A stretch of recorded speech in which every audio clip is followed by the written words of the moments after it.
আসসালামু আলাইকুম। প্রিয় নবাগত হোমিও বন্ধুরা, আজ তোমাদের মাঝে একটি গুরুত্বপূর্ণ মেডিসিন শেয়ার করছি। এই মেডিসিনটা হয়তো অনেকেই ব্যবহার করে না, আবার অনেকেই ব্যবহার করে, তবে খুবই গুরুত্বপূর্ণ মেডিসিন। বিশেষ করে এই যে কার্সিনোসিন, এই মেডিসিনটি 5 থেকে 6 লাইনের মধ্যে পরিপূর্ণভাবে মনে রাখার উপায়, 5 থেকে 6 লাইনের মধ্যে পরিপূর্ণ মনে রাখার উপায় আমার মনে হয় এর বাইরে যাবে না, এবং 5 মিনিটের মধ্যেই এটা সম্পূর্ণ করা যায়। আমরা সেইভাবে মনে রাখব। যাই হোক, এই যে কার্সিনোসিন, ক্যান্সার ক্ষতের বিষ হইতে এটা পোষ। HCR হট পেশেন্ট, এখানে গরম রক্তের অধিকারী থাকতে পারে, আবার ঠান্ডা রক্তের অধিকারী থাকতে পারে। সেটা নিয়ে আমাদের মাথা ব্যথার কোনো কারণ নেই। এই যে যেখানে ঘাম কম বেশি থাকতে পারে, সেটাও নিয়েও মাথা ব্যথার কোনো দরকার নেই। পানি পিয়াসা কম বেশি হতেই পারে, সেটা নিয়েও মাথা ব্যথার দরকার নেই। আমাদের মূল উদ্দেশ্য হচ্ছে এই যে ওয়ার্ডস আসিল, একটা কার্সিনোসিনের রুগীর মোল আসিল এগুলো থাকবেই। সে পার্সিস্টরি থাকুক আর বর্তমানে থাকুক, যা থাকে এটা থাকবে, এটা কিন্তু একটা নিদর্শন।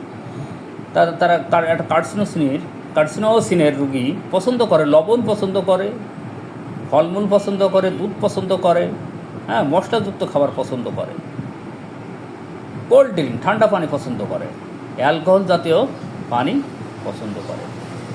ওই যে বাজারে যে সব কোমল পানীয় পাওয়া যায় ওগুলো বেশি পছন্দ করে। স্টুল, ড্রাই হার্ড স্টুল, কনস্টিপেশন। একটা কথা মনে রাখতে হবে, বিশেষ করে যারা কার্সিনোসিনের রুগী শেষ পর্যায়ে চলে যায় তাদের স্টুল কিন্তু অত্যন্ত ড্রাই, অত্যন্ত শক্ত, কনস্টিপেশন।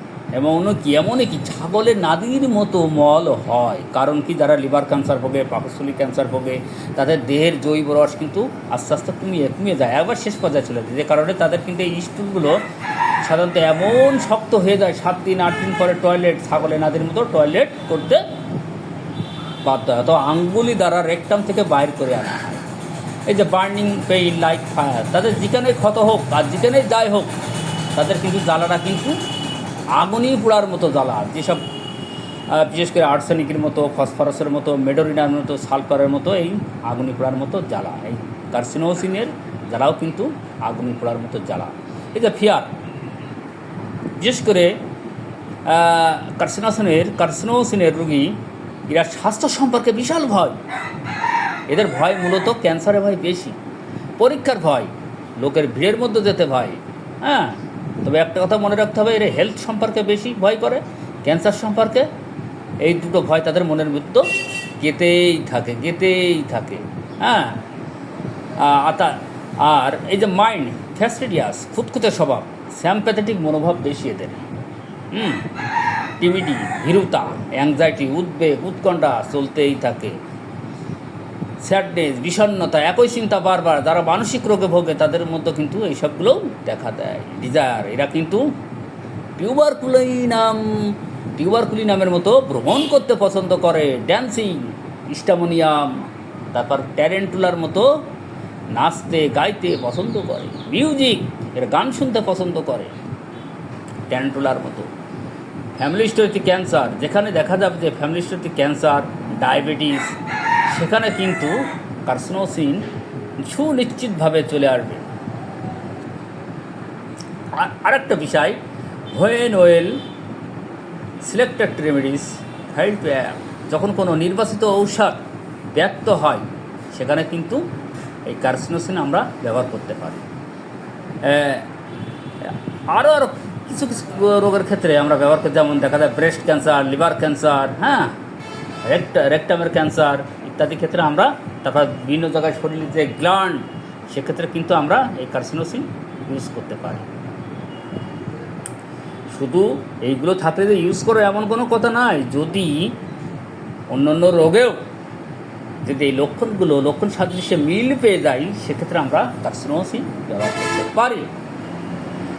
এবার আসা যাক, এর অ্যাডাপশনটা হয় সাধারণত দিনের বেলায় 8টা থেকে 6 PM। তবে অ্যাবডোমিনাল পেইন, পেটের পীড়া, লিভার ক্যান্সার, হ্যাঁ, পাকস্থলী ক্যান্সার, সেক্ষেত্রে কিন্তু এদের ব্যথাটা 4টে থেকে 6 PM, মানে লাইকোপোডিয়ামের মতো। এবার আসা যাক স্লিপ চেস্ট পজিশন। এরা কিন্তু মেডোরের নামের মতো বুক উবুড় করে ঘুমাতে ভালোবাসে, অথবা রাইট সাইড, ডাইন সাইড দিয়ে লাইকোপোডিয়ামের মতো। স্লিপলেস ফ্রম থট, এদের চিন্তায় কিন্তু ঘুম আসে না। ওই যদি ক্যান্সার রোগে ভোগে, কিংবা আমার যদি ক্যান্সার না হয়, যদি আমার ক্যান্সার হয়, হ্যাঁ, এই সব যে একটার পর একটা চিন্তা আসতেই থাকে, রোগের কথা মনে পড়তেই থাকে, হ্যাঁ, সেক্ষেত্রে তাদের ঘুম হারাম হয়ে যায়। হ্যাঁ বন্ধুরা, এক কথায় যদি কার্সিনোসিনকে মনে রাখতে চাও তাহলে এগুলো অবশ্যই দেখে নিন। এর বাইরে যাওয়ার কোনো ক্ষমতা নেই, যে যাই বলুক না কেন।